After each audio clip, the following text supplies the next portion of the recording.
You can obey God and still not understand why. That's the part no one prepares you for.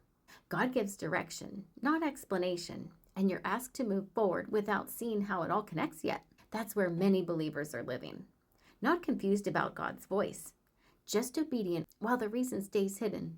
This week's podcast guest lived that exact tension. She said, I was literally trusting him with ultimately my future. And I didn't know what that was going to look like. what followed wasn't instant clarity, it was faithfulness.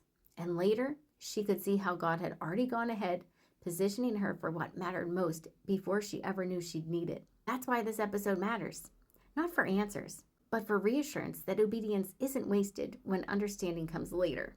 If you're doing what God asked without seeing why yet, listen to this week's episode of the God's Goodness podcast and share it with someone who's walking that same kind of faith.